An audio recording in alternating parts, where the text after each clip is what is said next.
سب سے کنٹروورشل چیز پاکستان کی حدود لاز کا حصہ بنا، جس کو بعد میں مشرف نے ختم کروایا 2006 میں، وہ تھا زنا بالجبر۔ زنا بالجبر یہ ہے کہ بھائی کسی خاتون کے ساتھ زنا تو ہوا ہے اس کی مرضی کے بغیر، اس کی رضامندی کے بغیر، دھوکہ ہوا ہے، فلاں ہوا ہے۔ یہ کیا تھا سارا؟ انگلش میں اس کا ایک لفظ جو سمجھ آتا ہے ریپ ہے، لیکن انہوں نے کیا کر دیا، پاکستان پینل کوڈ میں ہوتا تھا ایک دفعہ، اس کو ہم کہتے ہیں سیکشن 375، وہ جو 375 دفعہ تھا اس کو ختم کروا کے ڈیلیٹ کروایا ادھر سے 1979 میں، اور حدود میں ایک چیز لگوا دی جس کا نام رکھ دیا زنا بالجبر۔ تو وہ بھی دو چیزیں، زنا بالجبر لائبل ٹو حد اور زنا بالجبر لائبل ٹو تعزیر۔ وہ یہ تو آپ کو پتہ ہے نا کہ پاکستان میں کہ زنا نہیں ہے تو تب بھی سزا ہے، اور زنا ہے تو تب بھی سزا ہے۔ اب ہوتا کیا تھا، اس کی تعریف لکھیے ساری۔ خاتون جاتی تھی اور ایف آئی آر درج کراتی تھی کہ میرے ساتھ فلانے مل کے، اور یا ایک بندے نے میرے ساتھ کیا ہے جی، زنا بالجبر کیا ہے۔ اور پولیس والوں کو اتنا پتہ ہوتا تھا کہ بھائی یہ فلاں حد آرڈیننس کا فلاں والا سیکشن کے تحت جو ہے یہ جرم ہے۔ وہ کرتے یہ تھے، اللہ ان کو ہدایت دے، خاتون کو کہتے آپ نے تو کر لیا ہے اعتراف زنا، وہ اس کو کنفیشن سمجھتے تھے۔ مرد جس پہ الزام لگا ہوتا تھا ظاہر ہے اس کے خلاف گواہ نہیں ہے، اور وہ کبھی اعتراف نہیں کرتا تھا کہ میں نے یہ کیا ہے، تو اس کو تو ضمانت مل جاتی تھی، اس کو ضمانت دیتے تھے۔ اور خاتون کو اس زمانے میں 2 مرتبہ، ایک مرتبہ 1983 اور ایک مرتبہ 1985، یہ 2 اس کو ہم کہتے ہیں رپورٹڈ ججمنٹس، یعنی کہ وفاقی شرعی عدالت میں یہ دونوں کیسز پہنچ گئے، اور جب پہنچ گئے تو انہوں نے اس کے اوپر اپنے جو ججمنٹ ہے فیصلہ سنا دیا، تو وہ فیصلہ پھر شائع ہو جاتا ہے۔ جب شائع ہو جاتا ہے تو پھر ہم اس کو یاد کرتے ہیں، صفیہ بی بی کیس 1985 یعنی 1985 میں وہ شائع ہوا تھا۔ ظاہر ہے کیس پہلے کافی سال پرانا تھا، لیکن جب ادھر پہنچ گیا، ادھر سے فیصلہ آتا ہے تو ہم اس کو یاد کرتے ہیں۔ اور ہمارے وکیل دوست جو ہے اس کو کہتے ہیں پریسیڈنٹ، کبھی کہتے ہیں اتھارٹی، اور اس کے بغیر جن کا 70% 80% رزق اسی میں ہے۔ تو جب جج کو کہتے ہیں کہ آپ یہ جو آج کا کیس ہے، اسی طرح ایک کیس 10 سال پہلے، 5 سال پہلے، 1 سال پہلے فلاں ہائی کورٹ نے اسی طرح اس کا فیصلہ کیا ہے، تو لہٰذا آپ نے آج اس کا فیصلہ اسی طرح کرنا ہے۔ اس کے یہ لوگ کہتے ہیں پریسیڈنٹ، یعنی سمجھو آپ کا بیٹا ہو گیا 10 سال کا، آپ نے برتھ ڈے پہ اس کے لیے خریدا بائیسیکل، جب دوسرا بیٹا ہو گیا 10 سال کا تو وہ کہتے ہیں پاپا مجھے آپ نے بائیسیکل خریدنی ہے، کیوں؟ اس کے لیے جو خریدا ہے۔ اس کو ہم کیا کہتے ہیں؟ پریسیڈنٹ۔ اسی کو تو وہ سائٹ کر رہا ہے، کہتے ہیں اسی کے لیے جو خریدا تھا میرے لیے بھی خریدنی ہے۔ تو آپ جج کو کہتے ہیں آپ ہی لوگوں نے مل کے 2 سال پہلے، سال پہلے، 3 سال، 5 سال پہلے 5 ججز نے 3 نے یہ فیصلہ دیا ہے کہ اس چیز کا یہ مطلب ہے، تو آج میں آپ کے سامنے پیش ہو رہا ہوں، اسی کا وہی مطلب آپ لوگ لے اور میرے حق میں فیصلہ کر دے۔ تو بتا رہا ہوں آپ لوگوں کو کہ زنا بالجبر میں یہ ہوا کہ خاتون جاتی تھی ایف آئی آر درج کروانے کہ میرے ساتھ زیادتی ہوئی، ریپ ہوا ہے، فلاں نے کیا ہے، تو فلاں صاحب کے خلاف تو گواہ نہیں ہوتے تھے، فلاں صاحب اعتراف نہیں کرتا تھا، تو وہ جو ملزم ہوتا تھا مرد، اس کو تو ضمانت پہ رہا کیا جاتا تھا۔ عجیب بات ہے کہ کم از کم 2 موقعوں پر یہ ہوا۔ اب جو ہم اس ٹاپک کی طرف آتے ہیں کہ بھائی حدود قوانین کا کیا اثر، بلکہ برا اثر ہوا خواتین پر، جب ہم کہتے ہیں امپلیکیشنز تو اچھا اثر ہے، اس کا ذکر کرے نہ کرے، لیکن جو برا اثر تھا وہ یہی تھا کہ خاتون جاتی تھی کہ اپنے ملزم کے خلاف مقدمہ درج کروانے، اور سیشن جج اس کو سزا سناتا تھا، کس کی؟ آپ نے زنا کیا ہے، اور آپ خود جو بتا رہی ہے 2 میں نے کہا مرتبہ ایسا ہوا کہ خاتون گئی ہے اور اس کو سیشن جج نے سزا سنائی ہے۔ اب ایسی حد زنا کی سزا آپ نے نہیں سنی ہوگی پوری تاریخ اسلامی میں اور فقہ اسلامی میں، کہ جس میں خاتون کو سزا ہو رہی ہو اور وہ خود مظلومہ ہو، وہ خود وکٹم ہو، وہ خود گئی ہو کمپلین کے لیے، شکایت کے لیے۔ یہ سب سے جو نگیٹو اثر تھا، امپیکٹ تھا، امپلیکیشن تھا، وہ یہ تھا۔ صفیہ بی بی کیس میں یہ خاتون جو تھی یہ معذور تھی تھوڑی سی، اس کی نظر جو ہے میں کوئی بصارت میں تھوڑا مسئلہ تھا۔ اور کسی کے گھر پہ کام وغیرہ کرتی تھی، اور اس نے شکایت کے لیے جب وہ گئی، وہ بیچاری پریگننٹ ہو گئی، تو وہ والد نے کہا کیا ہوا ہے بھائی، یہ ہوا ہے، تو اس مرد کے خلاف، اس کے بیٹے کے خلاف پرچہ درج کرنے کے لیے وہ گئے، اور اس کو ہوئی اس عدالت سے بلکہ سیشن کورٹ سے سزا، کس کی؟ آپ نے اعتراف زنا کیا ہے، اور مرد تو ظاہر ہے وہ تو اسی وقت رہا ہو گیا تھا ضمانت پہ۔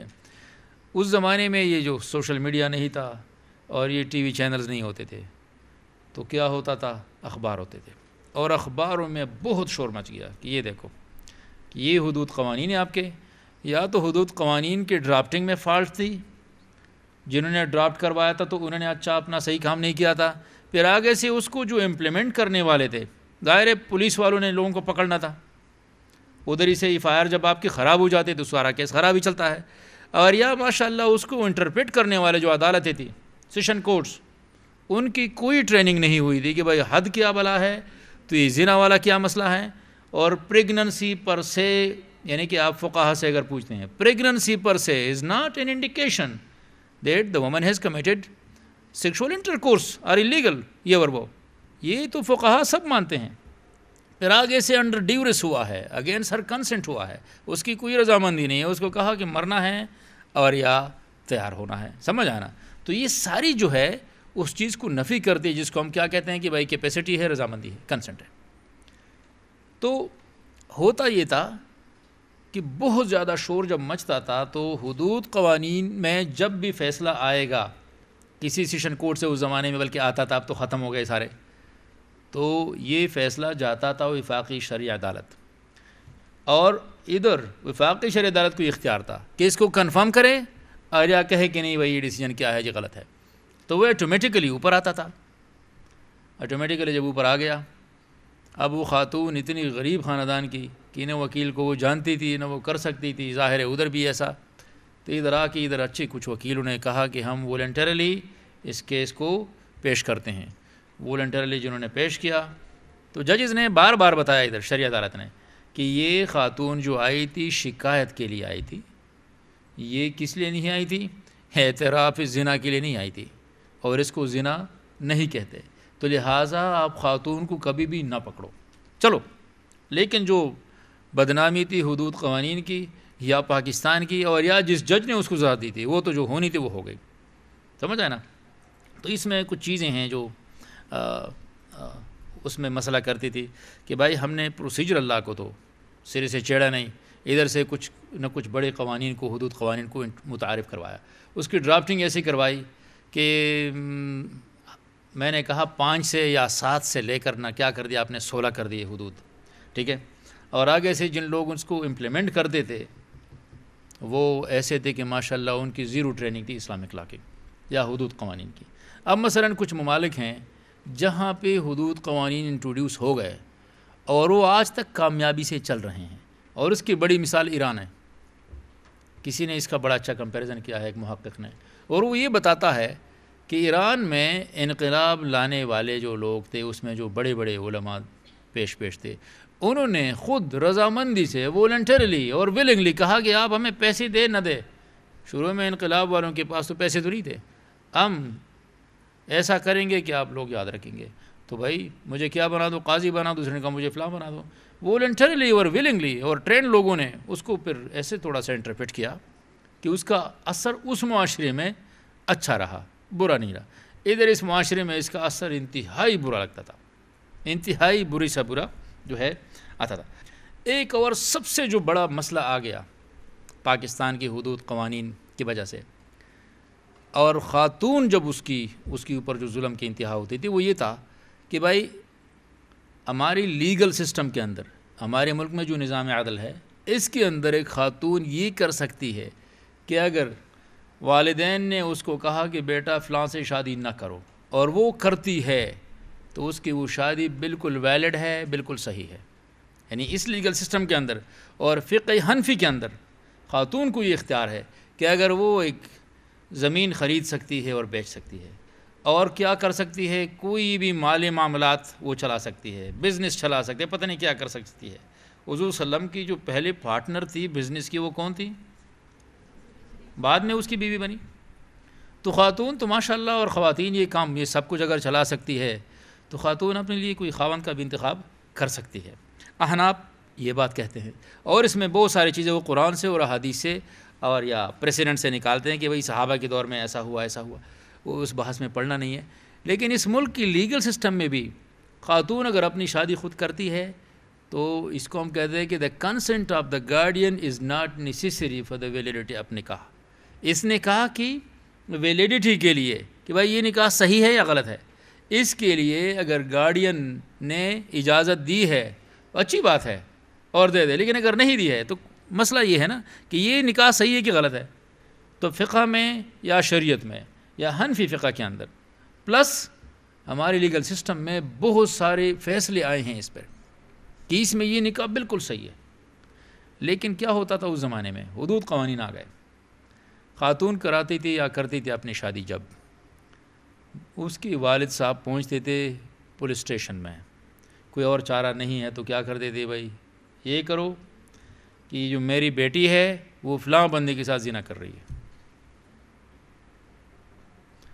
بس دڑا دڑی FIR درج ہوتے تھے، اور پھر جب FIR حد کا درج ہو جاتا تھا تو پولیس والے ایکشن میں آتے تھے، دونوں کو اندر کرتے تھے، دونوں کو۔ تو کبھی کبھی تو ایسا ہوتا تھا کہ ہاں مجھے اس بندے نے مثلاً کیا کیا ہے جی، مجھے اغوا کیا ہے، بہت کم ہوا ہوگا، لیکن اکثر وہ خاتون بھی وہ ڈرتی تھی کہ نہیں ہم نے اپنی مرضی سے اور میں نے اپنی مرضی سے نکاح کیا ہے، شادی کی ہے۔ تو کبھی خاتون کو ایسا ہوا ہے ایک آدھ مرتبہ کہ سزا ہوئی ہے لوور کورٹ سے کہ نہیں آپ لوگوں نے یہ جو کیا ہے یہ غلط ہے۔ اب مسئلہ کیا ہے؟ اب ہمارے ججز کی کوئی ٹریننگ نہیں ہوتی تھی، انہوں نے LLB میں ایک سبجیکٹ پڑھا ہوتا ہے جس کا نام ہے اسلامک جورسپروڈنس، بس اس کا نام رکھا ہوتا ہے محمدن جورسپروڈنس، اور اس میں ایک کتاب یہ پڑھتے ہیں DF ملا کی۔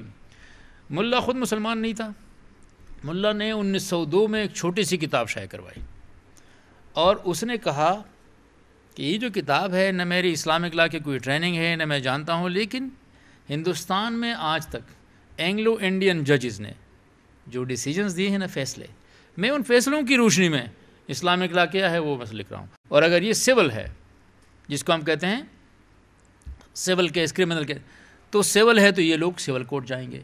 مسئلہ یہ تھا جو اوپر گیا تھا ہائی کورٹ تک کہ بھائی یہ کون سا کیس ہے، چونکہ فرسٹ ٹائم آیا تھا 1885 کا زمانہ ہے، 1885 الہ آباد ہائی کورٹ، تو ان نے یہ کہہ دیا کہ چونکہ میرج ایک سول کانٹریکٹ ہے، یعنی اس کا سیاق و سباق سمجھنا بہت بہت بہت ضروری ہوتا ہے، اور آگے سے ان لوگوں کو یہ مینٹین کرنا نہ کرنا سول مسئلہ ہے، دیوانی مسئلہ ہے، تو ان لوگوں کو جو سول کورٹ ہے اس میں جانا چاہیے، یہی ان کا مقصد تھا۔ اور میرج کے مقاصد تھوڑے سے بتا دیے، which has for its purpose the procreation and legalization of children وغیرہ۔ اب بھائی ہماری عملی طور پہ یہ ہے کہ شادی ہو گئی، 2 یا 3 بچے ہیں اور بس خدا حافظ، بچے تو پھر ہمارے پاس ٹائم نہیں ہوتا نہ بچوں کے لیے نہ بیویوں کے لیے، تو جب نہیں ہے تو ہم تو کیا ہے، یعنی جس طرح ہمارے دوست کہتے ہیں بھائی بعد میں تو میاں بیوی بھائی ہو جاتے ہیں۔ مسئلہ یہ ہے کہ کیا ہماری شادی ختم ہو جاتی ہے 2-3 بچوں کے بعد؟ نہیں، شادی برقرار ہے، اور ہو سکتا ہے 50 سال تک زندگی ہوگی اور 60 سال تک ہوگی بقایا۔ لیکن ملا نے کیا لکھا کہ بھائی شادی یہ ہے کہ اس میں بچے لیگل ہو اور کیا ہے جی پیدا ہو، تو بچے تو پیدا ہو گئے، سمجھو 2 یا 3 اور ختم، شادی تو برقرار ہے بھائی۔ یعنی میں یہ کہہ رہا تھا کہ وہ بندہ بہت بڑا جاہل تھا، اسلامک لا کا کک نہیں پتہ تھا، اور نہ اس نے کوئی چیزیں گسیڑی ہے، پرانے جو انگریز ججوں نے فیصلے کیے تھے اس کو اوپر نیچے کر کے کتاب لکھی ہے، اور ہماری LLB میں ماشاءاللہ آج تک اس کو گوسپل، بائبل، قرآن سمجھ کے پڑھایا جاتا ہے۔ تو یہ ہمارے ججز کی ٹریننگ ہوتی ہے as far as Islamic law is concern.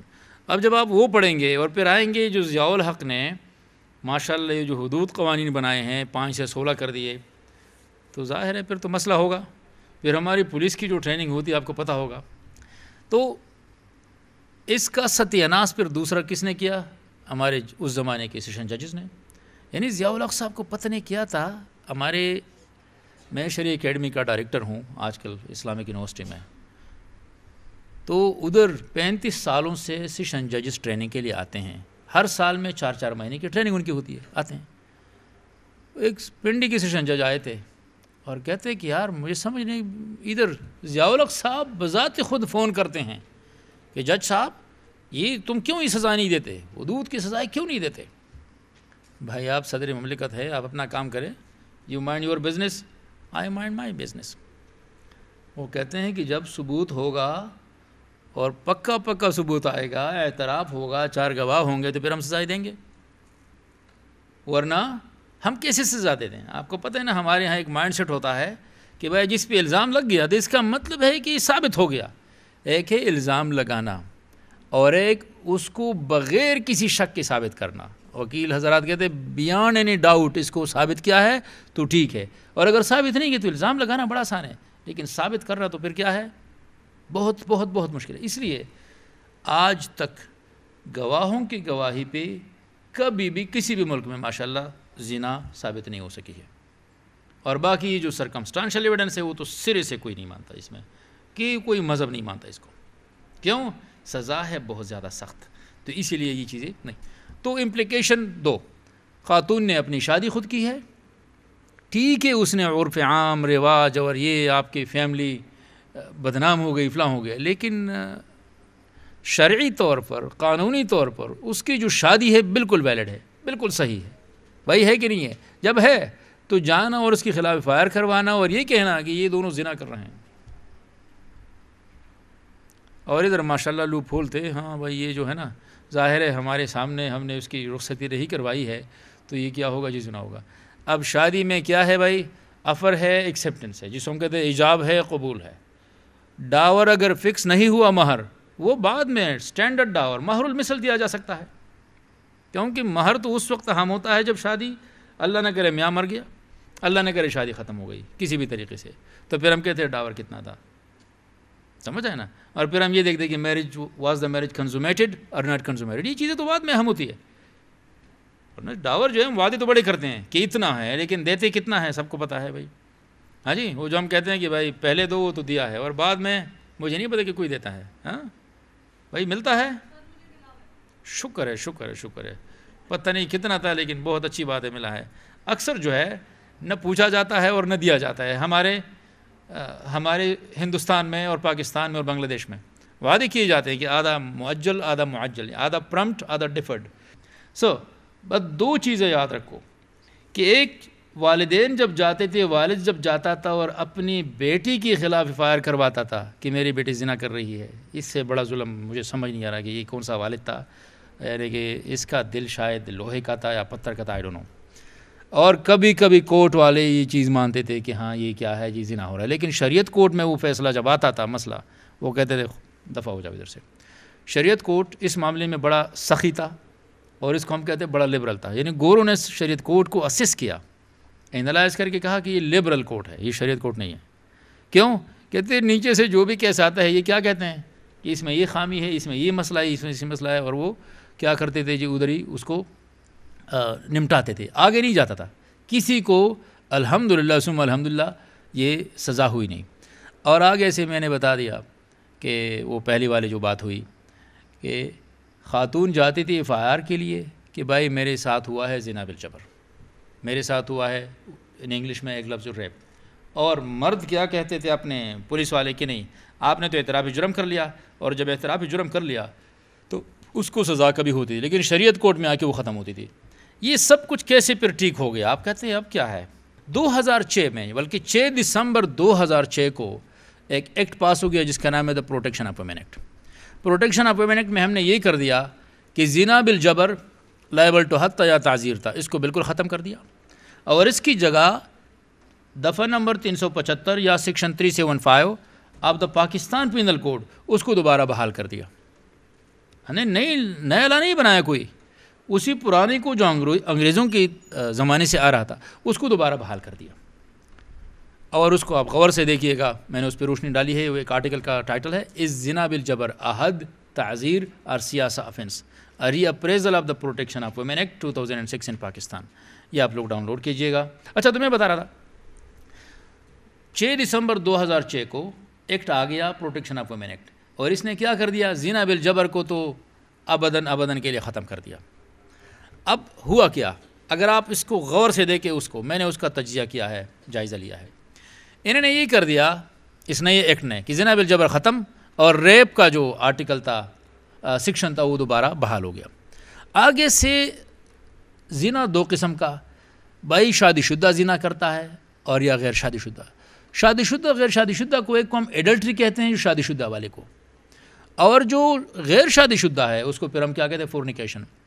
انہیں نے ان دونوں کا طریقہ کار تبدیل کر دیا. پہلے یہ تھا لوگ جاتے تھے FIR کرتے تھے اور پولیس والے پھر اپنا کام کرتے تھے. اب ایسا نہیں ہے.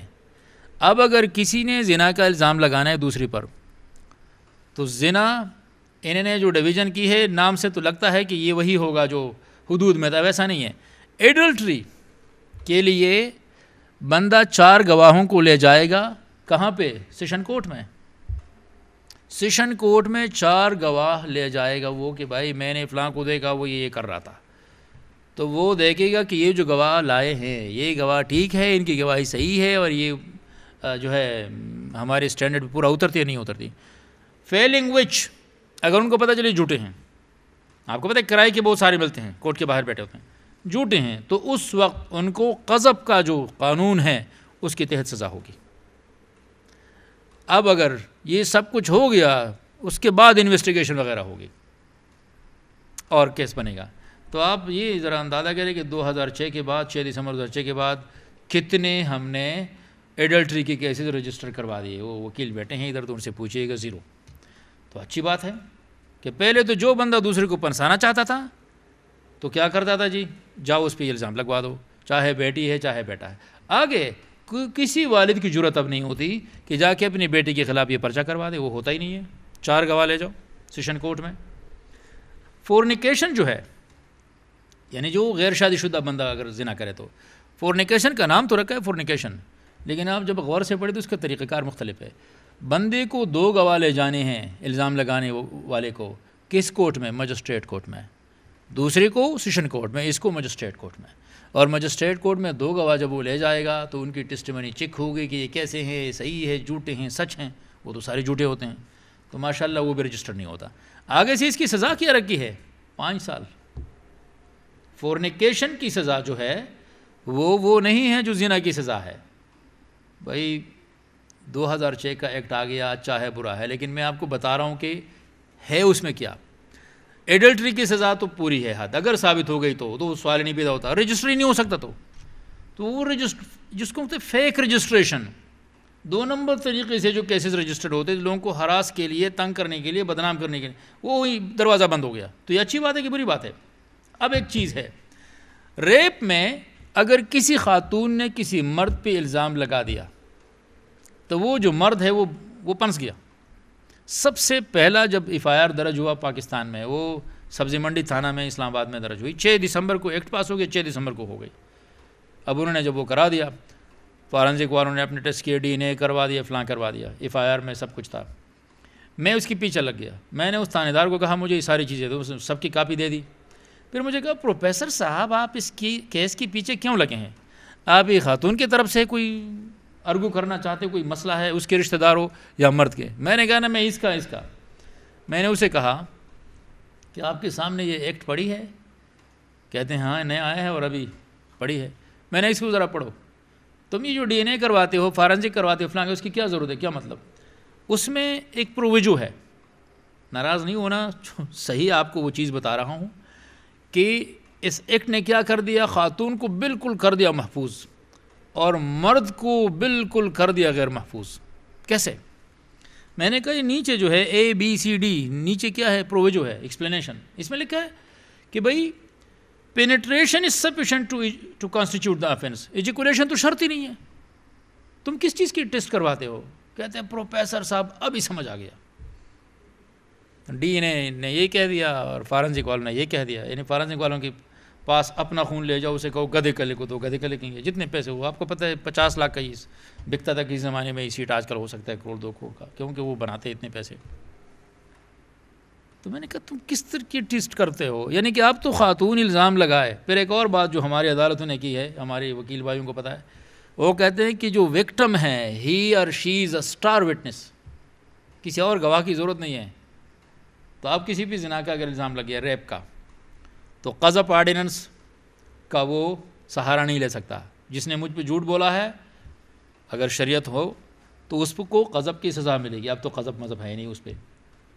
اب کیا کرے گا؟ اب وہ کیسے ثابت کرے کہ نہیں میں نے نہیں کیا؟ خاتون نے اگر کہا کہ کیا ہے تو کیا ہے. اور 2006 ہی کی ججمنٹس میں نے نکالے ہیں جسٹس جاوید اقبال کے، کہ جس میں وہ سپریم کورٹ میں بیٹھ کے کہتا ہے بینچ میں، فل بینچ میں، کہ بھائی woman is a star witness. اور ہومو سیکشولیٹی میں جو کیسز ہیں اس میں جو وکٹم آ گیا کورٹ کے اندر، وہ کہتے ہیں کہ بھائی victim is a star witness. اس کا کیا مطلب ہے؟ الزام لگاؤ کسی پر، وہ بچے گا نہیں، سوال ہی نہیں پیدا ہوتا، وہ نہیں بچ سکتا. اب لیکن کیا ہے، میں کہتا ہوں women is now more protected under the new law, but men are expose to new dangers. Thank you very much.